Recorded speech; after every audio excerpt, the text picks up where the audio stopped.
Howdy, folks. Welcome back to another episode of the Reseller Niche podcast. This is Mo Fremont. I'm here with Russ Lee. How's it going, Russ? It's going good, Mo. How are you? I'm good. It's been a while since we've done one of these, so I thought we'd catch up. Russ, do you want to give us a bit of a catch up for the last month or so on? Month or so. Well, yeah, it's been a while since we talked and got things going. Yeah, we are on the road. We are truly roaming pickers now. Cool. We are in Lexington, Kentucky. Nice. It was not a scheduled stop. We did not. I ran out of time and did not buy us or build a schoolie. Okay. We opted for finding a coach, and Gotcha. I like classic things a lot. And, we found a classic coach and bought it, and we knew we were heading on down to Atlanta to get it serviced and checked out before we go fully on the road. And it didn't make it to Atlanta; it made it to Lexington, Kentucky before I need a new How radiator. far is that from where you were? About 200 miles. Okay. About 200 miles. And people could see pictures of that. That's on your Instagram, right? I remember seeing a picture. Yeah, I posted a couple pictures on Instagram, and once we get rolling again, we'll post again. So it's kind of disheartening, you get. We've been working on it for so long, and then we get the coach, we're ready to roll and start going, and you stop. But that's life. Life happens. Whether your air conditioner going, you don't have air conditioning, but something happens in your home, something happens, your car breaks down. That's just life. Exactly. And you deal with it, whatever. We boondocked at a Walmart parking lot. If someone doesn't know what boondocking is, do you want to kind of go into that a little bit? Sure. Yeah, boondocking is straight self-sufficient. The coach that we bought has a generator, so we can run in a parking lot and not have to be hooked up to water and electricity. So That's cool. Yeah. It's kind of our plan is to go out west and boondock in some Bureau of Land Management where you can stay up to 14 days free. Okay. And how often do you have these places where you can boondock?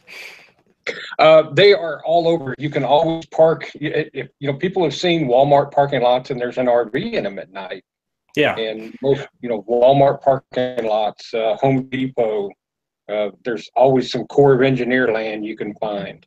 You literally can cross this country without stopping at an RV park.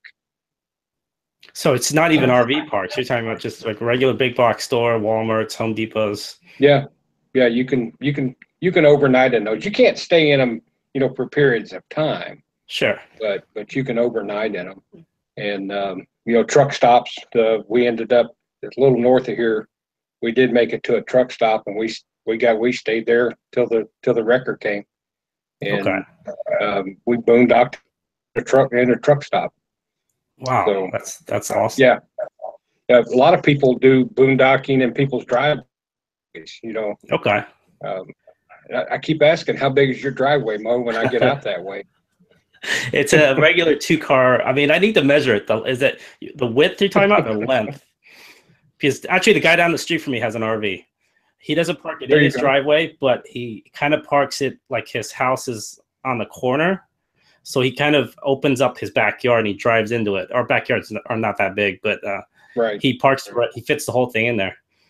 Yeah, it's a big thing. I think one picture I posted, me standing next to it, and the window is like right here. Yeah, and I'm almost 6 foot, so it makes me look small, and I'm a big boy. Well, that's what you want, right? You can fill that thing up, and then what's that? You can fill that thing up then when like with whatever you're buying or moving. Yeah. So that's cool. We wanted a lot of room for stuff like that because we are going to do eBay from the road. Okay. And of course, it has to be smaller items, valuable items. It's really the past couple of months I've really worked on higher value items in smaller spaces. Sure. And of course, one of them that I'll probably be getting into pretty heavier phones. Okay, that makes sense. You pick up a phone and and you sell it, that takes not much room, and it's a couple $100. Sure. So, that's kind of what the whole design is. I can't do a scale clothing in an RV, that's for sure. Yeah. Yeah. Are you going to set up like, I mean, how is it? I'm interested to know the process in terms of how you're going to be, I guess, picturing things. Are you going to set up when you stop at night? Or are you going to do it, have like a little light section inside the back of the RV in terms of, I guess, a light kit? Kind of what I thought, Mo, was because my Instagram and eBay are tied together. They're both called roaming pickers. Yeah. That way people can see, one of the ideas I thought was taking it right by one of the windows and showing what campground we're in, or showing the background. If we're at a mountain lake, Okay. have that in the background to kind of show. But it's, I don't have room for a light station. Sure. So it'd be the dinette table, or I've got a work area in one corner or one side that I can use, or it'd be on the dash. I've got some workspace up by the front driver's seat. Okay. So yeah, but just like normal, I'll source and take pictures. I've already been out sourcing here in Lexington, but we haven't put those on yet because I'm waiting. We've been kind of a wait cycle hoping we get it. Now we know we're about 4 or 5 days away from getting the coach back. Gotcha. And then as far as like your handling time, are you going to do like a 3-day, 5-day, or what were you thinking with that? I'm still thinking 1 day, because anywhere I go, I'll have mail service unless I'm out in boondock land in Arizona, and that'd be winter time. Okay. So I'll still do a 1-day handling, because I'll be either the campground that I'm at will have postage. We'll have postage area, or I'll be near a post office. Gotcha. Now, what I have to really be ahead of the game on, what you have to think about is, how do you do postage rates? Because if I've got something, so pretty much everything's going to be in flat rates. That makes sense. The bubble flat rate, the medium box, or the large box. But like a phone can fit in a box, flat rate, $5 box, because I don't want one that covers me on insurance. You can get up to $100 on insurance on priority. Yeah. And the second part of it is if I'm shipping it, if I'm in, like now I'm in Kentucky, if I'm shipping it to California, and next week I'm in Atlanta and I'm shipping it to wherever, it's the same rate. I don't have to constantly recalculate my rates. Wow. That makes a lot of sense. Yeah. That's cool. And then I guess you've kind of adjusted the types of things you're buying. You said obviously you're buying smaller things. Are you going to be targeting different stores as well, or is it still going to be thrift stores? I'm guessing garage sales might be a little difficult. Well, a lot of electronics, and you do find a lot of electronics on garage sales. Okay.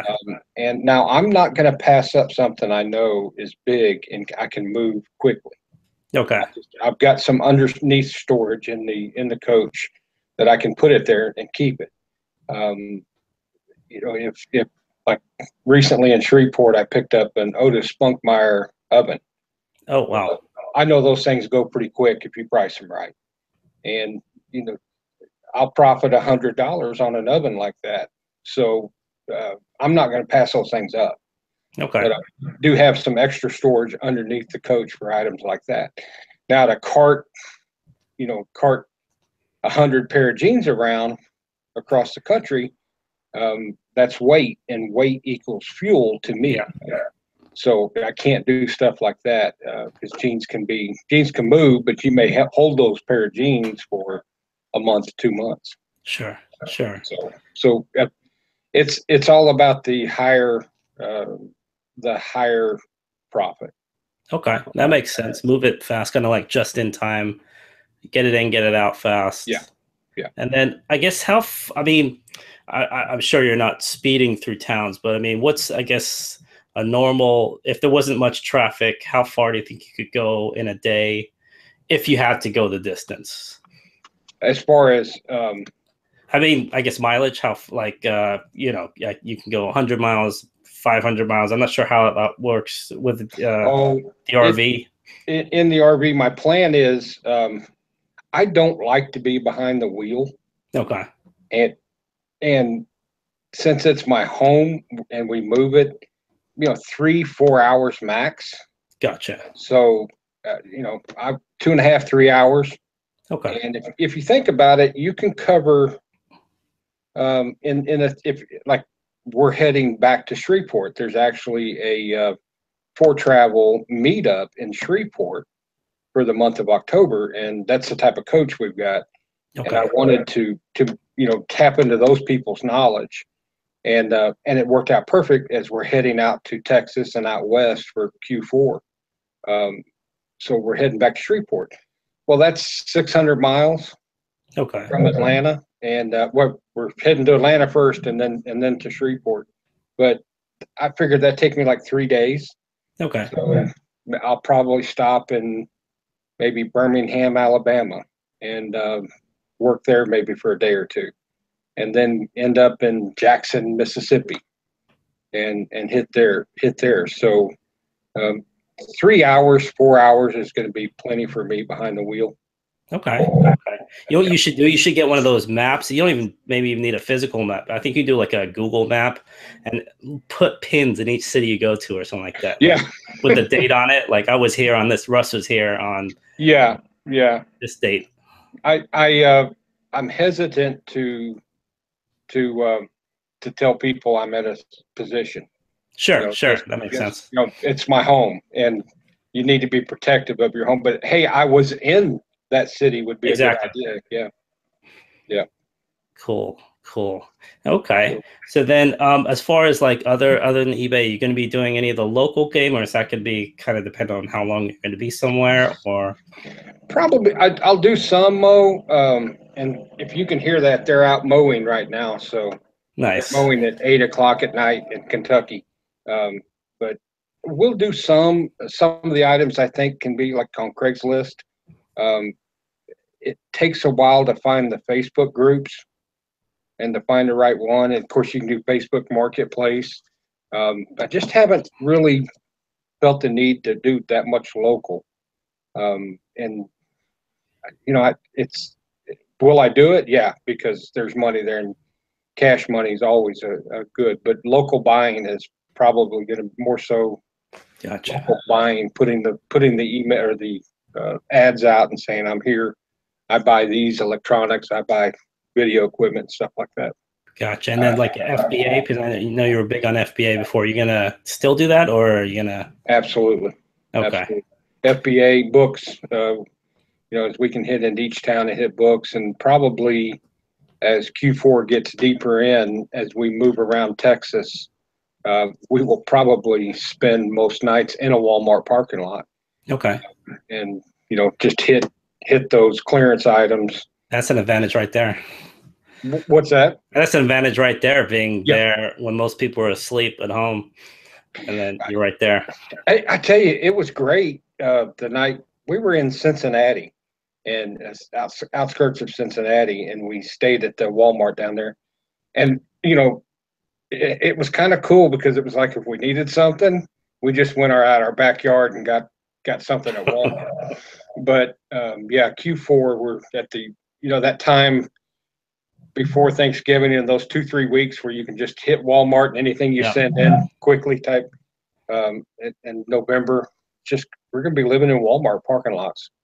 And wow. So it kind of gives me an advantage because I can skip town, skip from town to town or area to area, because and certain Walmarts have certain things on sale, and certain Walmarts, so that's true. They always say if you live in a metro area, they always say if you can go to the outskirts, go to the smaller towns. Those Walmarts, those Targets are going to have stuff that the other ones won't have. Yeah. And I kind of want to stay in the smaller town because, man, I'm not real experienced driving big equipment, and it's a beast, buddy. I mean, so Gotcha. I don't want to get, in too much traffic or too much. So yeah. Okay. Okay. It, And then I was kind of curious about, because obviously, it kind of like returns, and especially with Amazon, it kind of comes with a game sometimes, and then with eBay too. How would you, I guess, how would you deal with someone that, wants to return something? I've got a family member as my eBay address. Okay. Yeah, and that way I had one already. They returned something that was safety equipment. Gotcha. And they returned it. It was decided that it was too small for them, so they returned it to me. And my family there they got it, told me, and then I refunded, and I relisted, and it sold again, so they shipped it out for me. Oh, that's nice. That's cool. Yeah. You got that set up then. Yeah, Nice. yeah. They're familiar with eBay, and they do eBay themselves. Terry. Yeah. Yeah. We've talked. Yeah. Terry's Yeah. a good guy. He really is. He's my favorite picking partner. We'll see if we can get him on again, because I still have some questions to ask him about some of the picks you guys did in the past. We talked about it when I was there, because I was there for a little over 2 months, and we talked about it. Man, just things that were constantly busy. Yeah. But we need to get him back on. Oh yeah.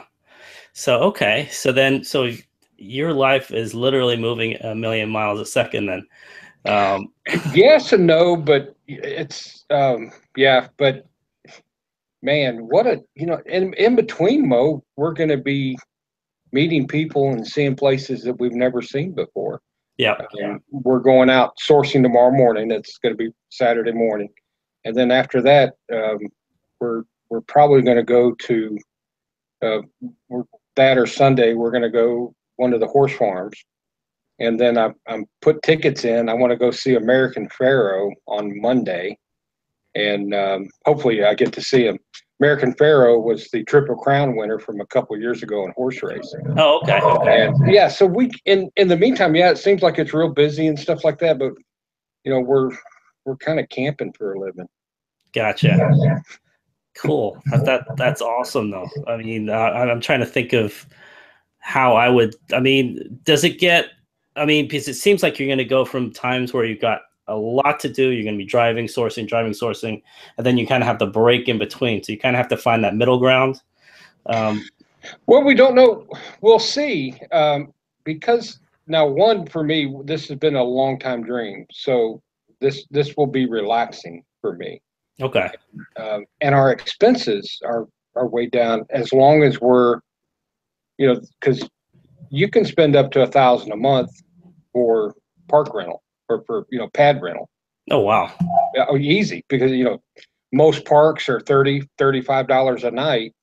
Most of the state parks and RV parks and stuff like that, they're $35 a night. So you can spend $1,000 real easy being in one area. So you have to balance that life into less expensive and boondocking type thing, because boondocking doesn't cost you anything on overnight, pad rental or spot rental. So boondocking means basically they give you the space, and then you can stay there. Yeah, as opposed to I guess pad rental. What's the difference there? What would you get? Like campground. Okay. When you go to a state park and you rent their campground, some of those can get up to $35 a night. So, there's you add that up over 30 days, that's $900 real easy. Yeah. So you've got to watch that, but because it has been a dream to stay on the move like that, and I've always been one to want to move and constantly be on the move, it's not going to feel hectic. And at any time, wherever we're at, I can stop, set up, and work the town, and don't have to. Our expenses were low anyway. I know you and I have talked about that. I've really kept our expenses low. We have added some, of course, with this, but to be honest, about $1,000 a month we could live on. Okay. And be fine. So you make 3,000-4,000 a month. That's gravy. And some people 3,000-4,000 a month is what they have to make just to survive. Yeah. And so Okay. we've really kept our expenses low for that to help that end. So it's not going to be as stressful as it can seem like, oh, I gotta move the next town and go. And it's because you got to fit your lifestyle in. Sure. You got to take the kids on the weekend. Just true. like same way as you, it can be very hectic, just constantly sourcing and listing and yeah, you can get burned out easily. Yeah, next thing you know, your kids call you Mister when you show up. So, or they don't recognize it. That's even worse. But right.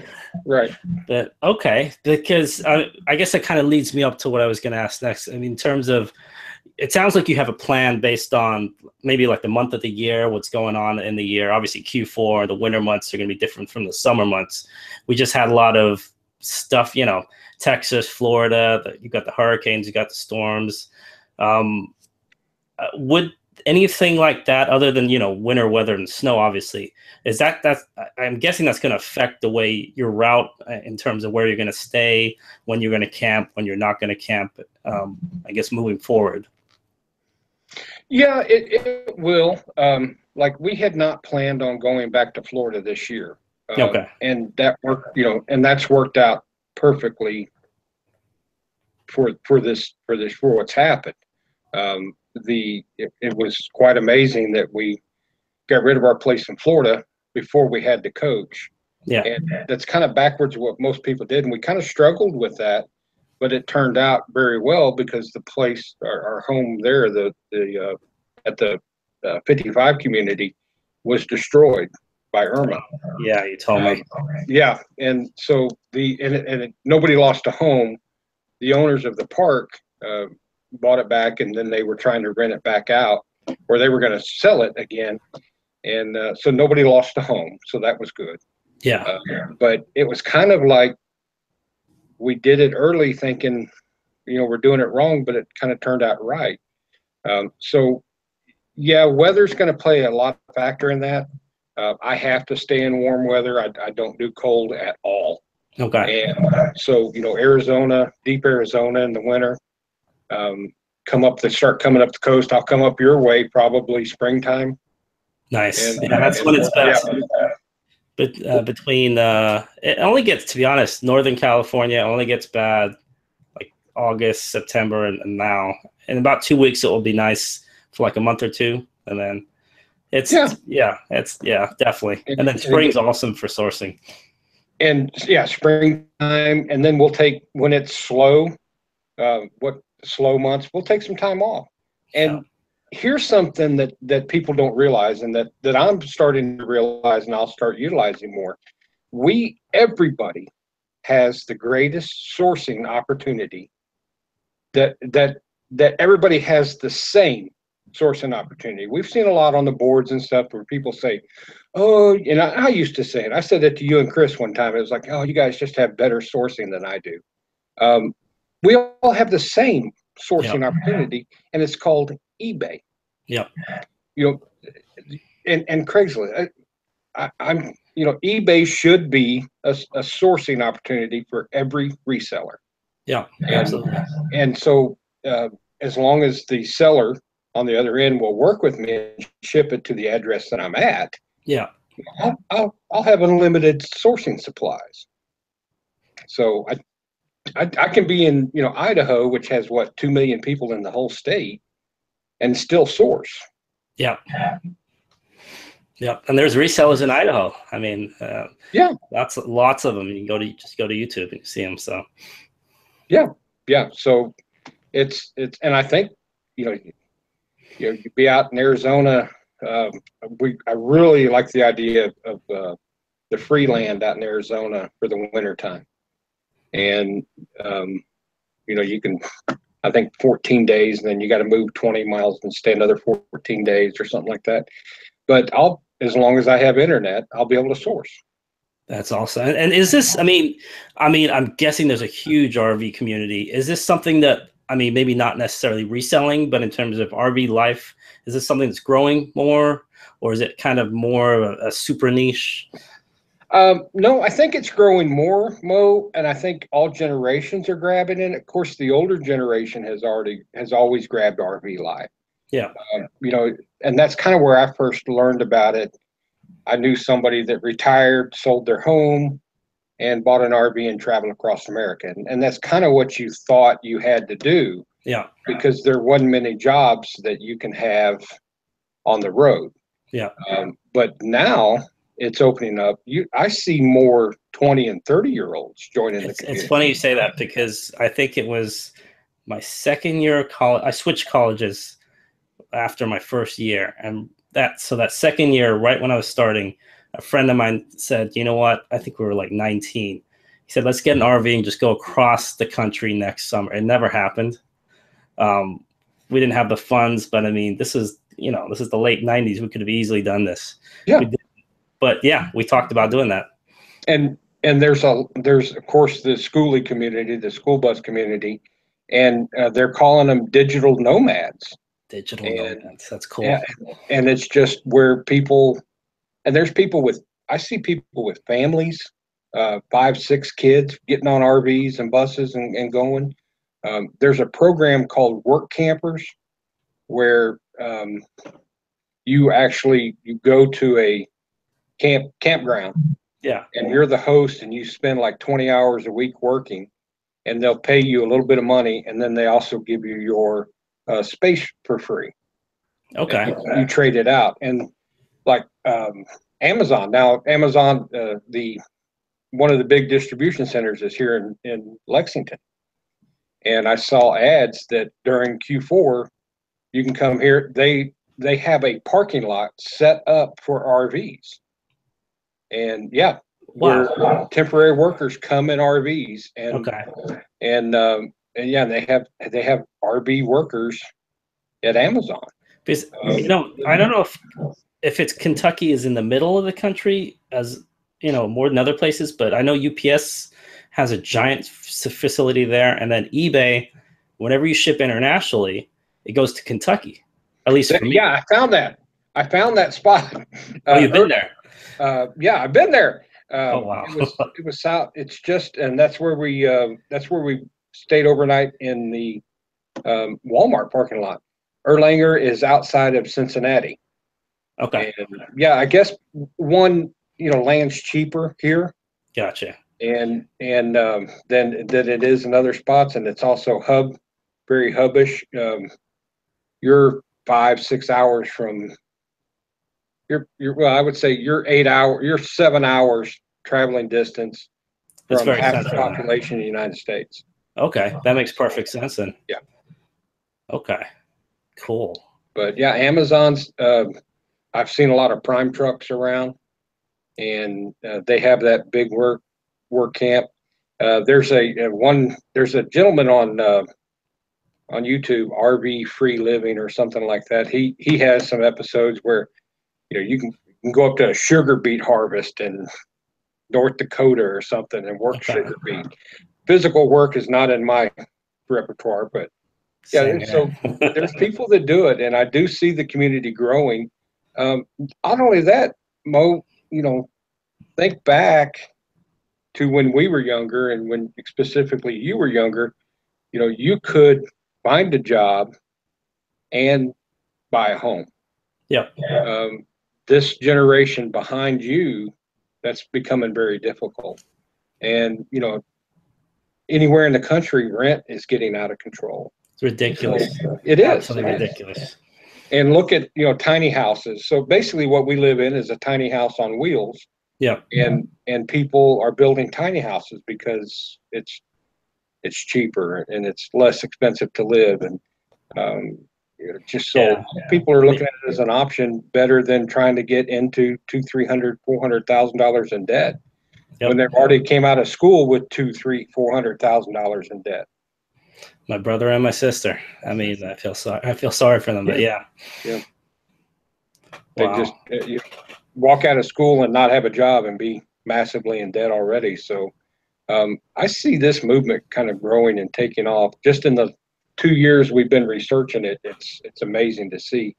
And with what we talked about a little bit about Florida and what happens, one of the things when we were coming through here, we were going to stay at a park in northern Tennessee, just to overnight, couple nights, just to shake out. And we started talking to the parks in the area, and they're all full. And they were like, man, we're all full. And usually this time of year, we've got plenty of space. Well, a lot of evacuees came up from Florida. Oh, okay. And a lot of evacuees came from Houston area, so people were going down. And then you have the movement of the normal people from the north coming down. Yeah. And they're staging here because Florida got hit so hard. So it's you got to kind of be aware of what's going on nationally to make sure you're not caught in a massive, where you can't find a place to park. Yeah. And I think, what we're seeing the last couple months too, my heart goes out to everyone in Texas and Florida and other places too. You can't predict that stuff. So, it's just horrible. You can't. And I tell you, going through it myself, when I lived in Florida in 2004, we had a little damage to our place that was easily fixed, but just the stress of not having power, not having, and the stores may have power, but they get no, they don't get any food in because it can go, especially if those storms stack up like that, they get no food. So you really, it's just stressful living in those areas after the storm. And then you see blue roof after blue roof, and you see damage and stuff like that, and it can wear on you. So yeah, hearts and prayers out to those people, and keep your heads up. And absolutely, it does get better. And when you live in Florida, you have to deal with this. Yeah. But a lot of people, man, Texas, how in the world can you predict for 5 feet of rain? It's baffling. Luckily, that rain went away. The water did go away, and they're able to go back. And but it's to be prepared is the old Boy Scout thing. Be prepared and leave. I always left if I lived in St. Augustine, and my plan was always just to leave, and I usually left 2-3 days before a storm came by. So it's always easier to err on the side of safety than err on the side of it's not going to hit you. Yeah. I think that's kind of leads into what you're saying in terms of how people these days are kind of getting a more minimalist attitude to things. Not that we can afford mansions, but people don't really think of that first. You probably think more of your cell phone or internet connection or resources rather than stuff. Yeah. Yes. And it will really show it to you what you really need in life. They're talking, and look at our other area, Puerto Rico. They're talking months without electricity down there. Oh yeah. So it really puts things in perspective of what you need, and that's also too. I often think of it too as a sourcing opportunity, because camping supplies and camping stuff would be kind of going down right now. Yeah. But because people are aware of tragedies right now and going, it's still a viable sourcing option. So, put the camping gear on still. Yeah. People put some, I'm not a prepper by any means, but I'm not prepping for disaster type stuff. I'm not that way, but prepping is not a bad idea to do. Even out where you're at, south of you, across the bay. Yeah. How long were they without power in '89? So. Yep, I remember it well. I was only here for like 2 weeks, and boom. So. Yeah.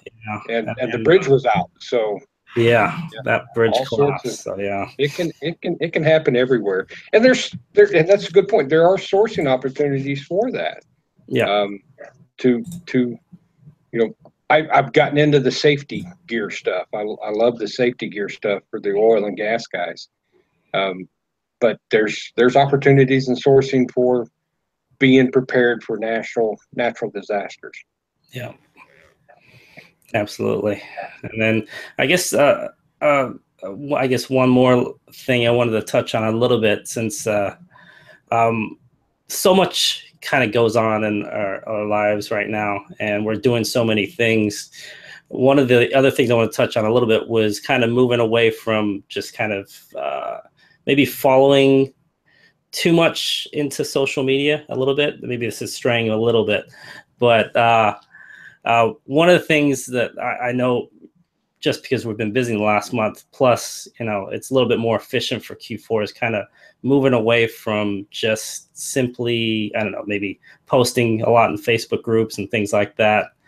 I know for you, it's going to be, you know, your time is very limited, especially probably online. You know, you're on the road. Maybe sometimes your internet connection is not so great. So you have to limit that to very specific tasks. How's your routine changed in terms of, obviously you're on the road as opposed to at a home base, but in terms of how you spent your time maybe online and sourcing, as opposed to now, how's it changed? I learned real quick, because I mean, we switched real quick, because where we went to pick up the RV, we had no phone service. Okay. And then the motel we were at had horrible internet service. So all of a sudden it became perspective of like, oh, you know, let's go find a hotspot, and, you know, find a there wasn't even Starbucks in that town, I don't think, but find some place that has a hotspot, and, you know, man, we're posting, or we're checking things out. So my data also, now I'm curtailed in data. Okay. I'm looking at about 20 gigs a month, which you think, oh, that's not, you know, that's not bad, but boy, you watch a couple of Netflix, you're going to eat some gigs up. But yeah, it's definitely parsing down a lot, and in turn, that's going to help my business. Yeah. Just like you and I were talking about, you know, and I saw that there was a post recently from Gary Vee, and it said, real simple, it said, here's your motivation. Now quit scrolling and get back to work. And I thought, you know, how brilliant was that? Because that's true. I'm sitting there scrolling through, you know, looking, and I'm like, oh, yeah, I need to be working. And, you know, it can be, it's the greatest tool that we've had in business. And, you know, it's literally the greatest tool that we've had in business. Yeah. For professional businesses, the phone and the social media. But you can waste your time on it in a hurry. Go ahead and get into an argument on Facebook. That's just a time waster. Yeah, absolutely. You know, oh, no, do it this way or do it that way. You know, I use YouTube and stuff for learning. I do watch some fun stuff. Rick and Morty will always be on my list, but yeah, you know, you can literally get bogged down in anything, and that's life. You just have to stay on it. Yeah. But yeah, you know, break away from that. Stay connected, but break away from you know, turn those notifications off. That's the big thing. Yeah, that's something I need to do. I've heard so many people say that beep, beep, beep every 5 seconds is just crazy. And you know, you stop and look at it, and then you're like, oh yeah, well, you know, and you know, we're in that area, Mo. We're into, you know, we have a YouTube channel, we have thing, but watch it, have your time set, or, you know, don't have to watch. I love the live videos that Chris puts on. Yeah. Lindsay, you know, all the top players. I love those live videos, but there's times where I say I have to watch something, you know, I have to do something else. You know? That's right. I kind of remember, you know, we're older, so we can remember what TV used to be like. You know, on Thursday at 7, we're going to watch this. You know, Tuesday at 6, you're going to watch that, and then that was it. That's what you did. I'm even older when, you know, we had 3 channels and an independent. We had 4 channels growing up. So I did yeah. too. In England, we only had 4 channels, and so Right. when I was there, so I remember that. Yeah. And it actually turned So off at midnight. and it's true. That's a good point, because I do watch couple shows on TV, and Designated Survivor. I don't know when that show's on. I just know that I think it's on Wednesdays at, I don't know what time it is, but we watch it on Thursday when we make time for it. Sure. We've got some downtime. Let's watch it. So my wife even said, we need to make sure we have Wi-Fi on Thursdays. Gotcha. So, but that's yeah, good, though. and You figured out what you wanted, when you wanted it, you scheduled it, and you did that one thing. So that makes sense. Yeah. And cool. That's that's the great thing about streaming now, is do it on your time, not their time. Yeah. That's true. Okay. This is good though, because I want to keep track of, this is the beginning of your journey. I'm sure it's going to be very fruitful, and you're going to have a lot more stories to tell us. And especially we're just barely getting into Q4. We technically haven't even got into Q4 yet, but it's just around the corner. So I want to know how that is. I want to know how Walmarts at night are. If you have any interesting visits from people, midnight resellers or something like that. Or midnight resellers. There you go. Yeah. It's something to think about it. And you just got to be safe wherever you're at. But want to keep that aspect. But yeah, definitely. We'll stay, and I do want to get back to our normal helping people out too. Yeah. And giving them ideas. Of course, Q4 is a heavy time. I think we talked about doing a show on networking. Yes. I think that's a real important show that we need to do. Absolutely. And then the power of myself and Russ have been in masterminds this year. Actually, that's how we met this year. So that's really had an effect on both of us. So we'll do a show on that, and networking in general, and because I think that's huge. I think that's probably the next step. You're talking about getting off social media. How about picking the exact social media you're going to use and how you use it and scheduling it, just like Russ does now. So, okay. So I just wanted to thank everyone for tuning in for another episode of the Reseller Niche podcast. You can catch Russ on Instagram at The Roaming Pickers, and he's also on YouTube as well. And then you can see if you can drop by our Facebook group, Reseller Niche Podcast Facebook group, if you have any questions. But until the next one, we'll talk to you next time. Bye.